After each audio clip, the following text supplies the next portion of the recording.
Hey, how's everybody doing? I'm going to make a video today on how to take care of your turbo engine, no matter what kind of turbo engine is, whether it's out of an F-150, the 3.5 EcoBoost, like this one here, or this 1986 Nissan 300ZX Turbo, or this 1987 Buick Regal Turbo T Limited. All three of these have turbocharged intercooled engines. At least mine do. Here's this Turbo Buick right here. And some of the secrets to ensure your turbo engine lives a long, healthy life and runs very good for many years to come is a few things I'm going to talk about. One of which is frequent oil changes. Now, a lot of vehicles,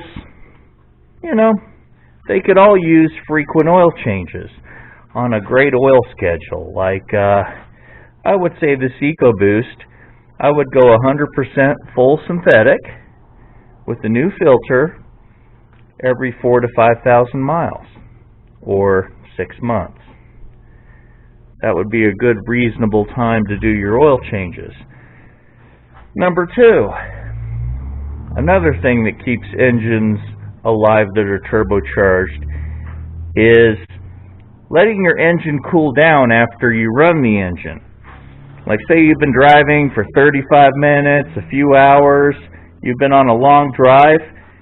When you finish driving, don't just turn the key off and walk away.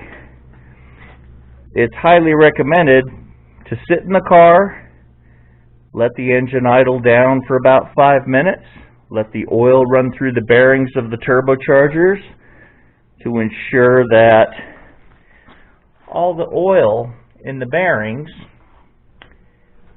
cools and lubricates the turbochargers before you just shut it off, because the turbo has had a lot of exhaust heat while you're driving, and that exhaust heat really works its way to the bearings. And if you just shut the engine off, that oil that's on the bearings from just shutting off is going to heat up and coke, and it will leave a fine deposit on the oil bearing. The turbo's bearings will have deposits on them, and you do that enough times, the bearing efficiency and movement will deteriorate over time. But if you give your engine at least 4 or 5 minutes, let it idle down before you shut it off. You do that every time, and your engine will live a much longer life, especially the turbochargers. You won't be changing them, more often than you should. Like, turbochargers should last the life of the engine, provided you're not racing them all the time, like this one here. But still, my turbochargers have lasted quite a long time. The original turbo on this car lasted, more than 25 years. I put the first turbo on it. It lasted until I took it off. It was still in good condition. I just put a different turbocharger on it, and the turbo I took off was fine. And I just put on another turbocharger because I want to do a different size. So frequent oil changes is what I've done with this one. Frequent oil changes. I usually do my oil changes once every 5,000 miles or 6 months, whichever comes first. And I change the oil filter, of course, with it. I idle the car down after driving for a period of time. And the next thing I'm going to talk about, which can help your turbos live longer, clean air filters. Frequent air filter cleaning or air filter changes to ensure that dust and dirt don't clog the air filter to the point where the engine struggles. Well, the turbochargers are getting the air right from the air cleaners, and a dirty air filter could make the turbo struggle to ingest air, and that can put unnecessary wear on bearings as well. So keeping your air filter clean, if you have a reusable air filter, remove it frequently. You know, if you're in a dusty area like I am, every few months, hell, in my case, every few weeks, take your filter, inspect it, take some compressed air, and blow the filter out from the clean side out to get all the dirty air, get all the dirt out of the air cleaner. And do that frequently. Even with the factory air cleaner, you can blow it out several times before it gets dirty enough to need to be replaced. So you can just take the air cleaner off, blow it from the clean side out so it pushes the dirt out of the air cleaner, put it back in. You get better fuel economy that way, less forces on the turbo trying to suck clean air in. Performance intakes are great, but you just got to keep them clean. Make sure they're clean, and if they're an oil type, just a light oil. You don't want to give it too much oil because then the MAF sensors start acting up.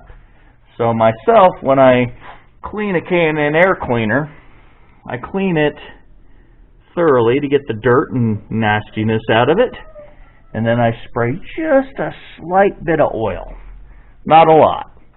Because too much oil gets on sensors. Oil on internal parts is not good unless they're lubricating them. Oil in the combustion chamber is not a good thing. Oil for lubricating engine parts, that's good. That's what it's for. So far I've talked about clean oil, doing your frequent oil changes, the high quality oil, synthetic oil. I've talked about keeping your air filter clean and idling down your engine to ensure clean and cooler oil cycles through the turbochargers before you shut off the engine, because driving on the highway gets those turbos nice and hot, especially since the catalytic converters are right behind the turbos, and that holds the heat on the turbocharger's hot side. So, that being said, that's why it's very important to idle down the car for around 5 minutes. Just sit there at idle, let the engine cool down, let the cats cool down, let the turbochargers cool down, and all that time oil is circulating inside those turbochargers, ensuring that nice cooler oil is going in the bearings of these turbochargers. Because you want to keep the life of those turbochargers going as long as possible, because turbochargers are not cheap to replace, especially the factory style. Factory style turbochargers are quite expensive, upwards of maybe $1,500 a piece on, say, these EcoBoost turbos. They're probably around that. Aftermarket may be a little cheaper. Checking your spark plugs every other oil change, just to see how they're doing. Now, if you're getting a good burn in your engine, you can read your spark plugs and find out. Well, a lot of people don't change their spark plugs until they have to, and the factory usually recommends 100,000 miles before you check your spark plugs. No. That's good for them, but not necessarily good for you. It's good for the spark plugs to be removed once in a while to inspect, to see if they're running lean, rich, or just right. Plus, you want to inspect the gap, because the gap on turbocharged cars is a lot tighter than on a natural aspirated engine. For example, most natural aspirated engines, spark plug gap is around 45 thousandths, whereas a turbocharged engine like this 3.5 EcoBoost is around 27 thousandths. So it's a lot tighter, because the boosted air can blow out the spark before it gets a chance to do its job. So I would do my spark plugs, well, hell, the last EcoBoost I had, within the first 3,000 or 4,000 miles, I pulled the plugs to inspect them, re-gap them, and put them back in. I like to check on them once every 6 months just to see how my spark plugs are doing. And in another video, I'm going to show you how I pull the spark plugs from this 2020 3.5 EcoBoost F-150. I'll show you how to do that. And it's really not that hard to do. There's a technique I use which is very effective and makes it very difficult to do it incorrectly. Because one of the hardest things to do when you're doing these spark plugs on these, they're coilover plugs. You remove the coil, and it's at least 5-6 inches deep to get to that spark plug. And you can't get your fingers on it to finger tighten it when you install it.